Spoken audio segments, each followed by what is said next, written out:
Good Tuesday morning. I'm meteorologist Quaylin Murphy with your Tropics update for the Atlantic Basin. It's the 6th day of September, and this is what we're looking at in the upper levels of the atmosphere. We have a big ridge of high pressure finally starting to build back in across the central United States. That'll poise us with drier conditions into the weekend. This big jet stream now to the north, and still we're watching Hermine, which is out here around the New England coast. Still impacts there with some heavy surf potential as we go through Wednesday, Thursday, and Friday. Also watching Invest 92L in the Caribbean Sea, and also an area of potential development closer to the Cabo Verde Islands off the coast of Africa. We'll start with Hermine first, and still seeing a pretty tight pressure gradient around the system, which means there's still that threat of gusty winds, tropical storm force winds, and some high surf and waves around the New England coast. Also some rainfall, light to moderate for a couple spots. Could pick up a quick inch or so around Boston through tonight and early Wednesday morning. Still tropical storm warnings in effect for the New England coast. That continues through tonight as well. This system, as you can see, into Tuesday evening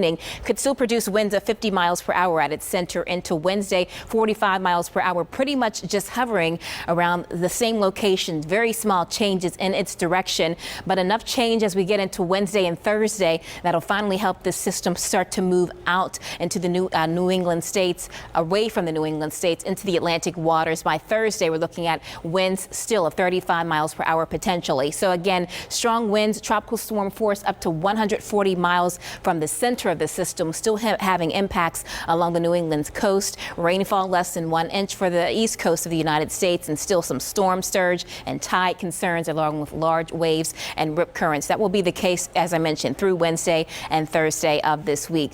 Also looking at Invest 92L, this is down here in the Central Caribbean. The National Hurricane Center has knocked the chance for development of this system down to now 10 to 20% in the next couple of days, even through the next 5 days. Winds right now 35 miles per hour, moving west at 18 miles per hour. So again, the setup with this system, expectations continuing move to the west, 15 to 20 miles per hour, as a tropical wave still deals with some drier air, some upper level wind shear that will continue to impact the system and remain unfavorable for development. So again, in the next 5 days, down to a 10% chance. Even with that being said, Hispaniola, Jamaica, eastern Cuba will still deal with some heavy rain potential in the coming days. Here's the system here, and you can see the upper level showing that wind shear, those winds coming from the southwest, also that drier air continuing to work in.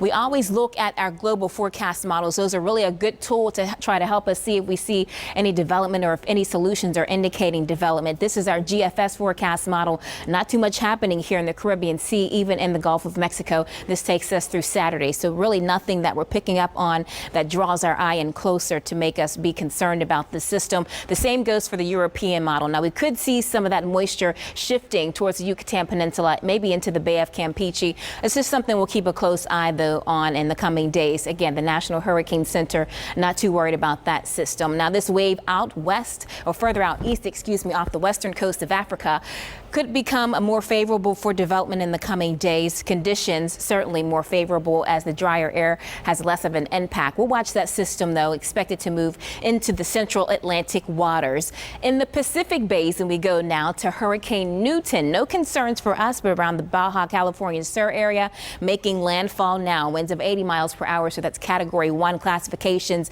Moving northwest at 17, so that rainfall is spreading in over Mexico, and the impacts will spread to the north for parts of the United States. We're talking about New Mexico, even Arizona into Wednesday with that heavy rainfall potential as that system continues to weaken. We are moving towards the peak day of hurricane season, September 10th, but the peak time period continues for that potential for tropical storm development along with hurricane development through October. So of course, we'll continue to keep a close eye on what's happening in the tropics. Thanks for joining us online at WDSU.com.